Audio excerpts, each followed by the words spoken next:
تو اب اللہ فرما رہا ہے جب موسیٰ علیہ السلام نے اپنے سارے معجزات بھی دکھائے، فما آمنا لموسیٰ الا ذریۃ من قومہ، تو فرمایا کہ تو موسیٰ علیہ السلام پر ایمان نہیں لائے مگر اس کی قوم کی اولاد میں سے کچھ لوگ۔ اب موسیٰ علیہ السلام نے حق دکھا دیا، سچ دکھا دیا، رزلٹ کیا ہونا چاہیے تھا؟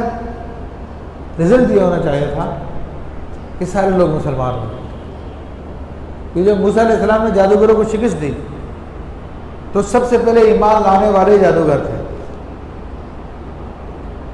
اور انہوں نے کہا کہ آمنا برب موسیٰ و ہارون، کہ ہم موسیٰ علیہ السلام کے رب پر اور ہارون علیہ السلام کے رب پہ ایمان لیا ہے۔ فوری طور پر انہوں نے اسلام قبول کر لیا، مسلمان ہو گئے۔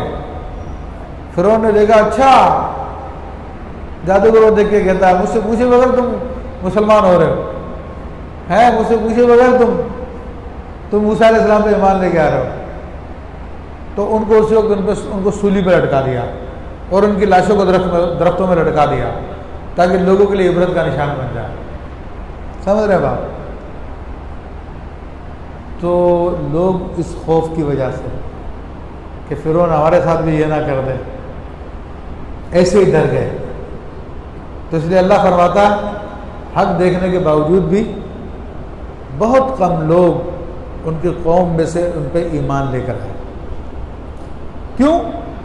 علی خوف من فرعون، فرعون و ملائہم، اور فرعون اس کے درباریوں سے ڈرتے ہوئے، ان یفتنہم، کہیں وہ انہیں ہٹنے پہ مجبور نہ کر دیں۔ یعنی جس طرح جادوگروں کو انہوں نے سزا دی، ان کو ہلاک کر دیا، تو اب ایسا نہیں کہ ہم بھی اگر ایمان لے آئیں گے تو پھر ہمیں بھی یہی سزا ملے گی، اور یا تو ہمیں سزا دے دے کے مجبور کر دیں گے کفر کرنے پہ، تو اسے ڈر کے ہمارے وہ ایمان نہیں لے کر آئے۔ اب یہ دیکھیں تبلیغ کے اندر سارے کے سارے معاملات ہوتے ہیں۔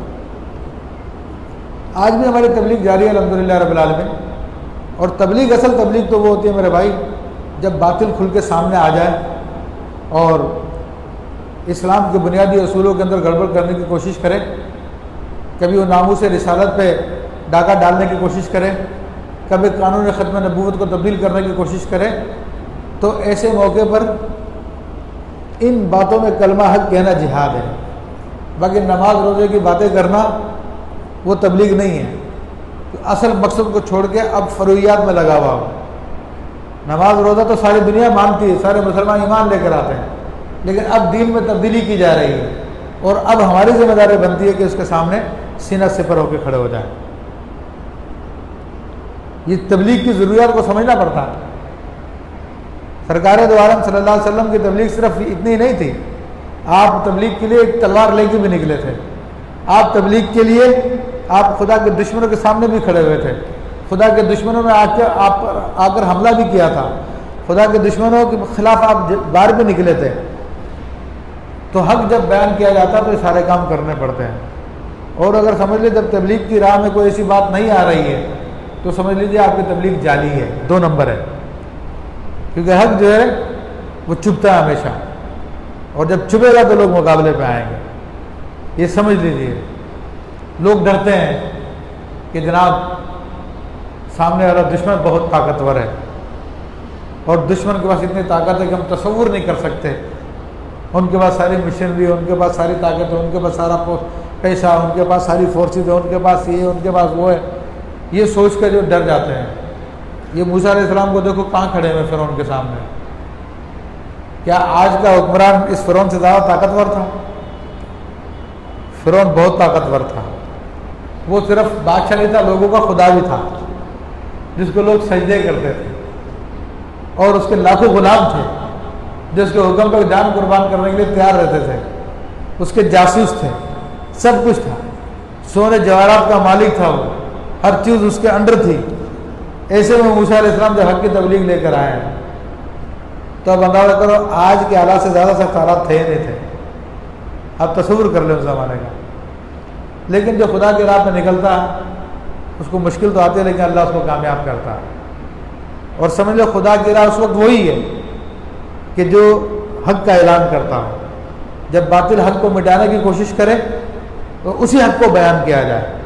اس لیے نبی علیہ الصلوۃ والسلام نے فرمایا کہ کلمہ حق ظالم حکم کے سامنے کہنا جہاد ہے، افضل جہاد ہے۔ تو الحمدللہ علماء اہل سنت اس وقت افضل جہاد کر رہے ہیں۔ وہ قانون رسالت کے لیے، اس کے 295C کی حفاظت کے لیے، اور گستاخان رسول کے خلاف، اور ختم نبوت کے قانون میں تبدیل کرنے والوں کے سامنے سینہ سپر ہو گئے، اور اس کی پیدائش میں ان لوگوں کو جیلوں میں جانا پڑا، اس کی پیدائش میں ان لوگوں کو سزائیں بھگتنی پڑی، اور اس کی پیدائش میں ان لوگوں کو بہت ساری تکالیف اٹھانی پڑی، ان پہ بے شمار قسم کے سینکشنز، بے شمار قسم کی پابندیاں ہیں، لیکن یہ نبیوں کا طریقہ ہے، یہ رسول اللہ صلی اللہ علیہ وسلم کا طریقہ ہے۔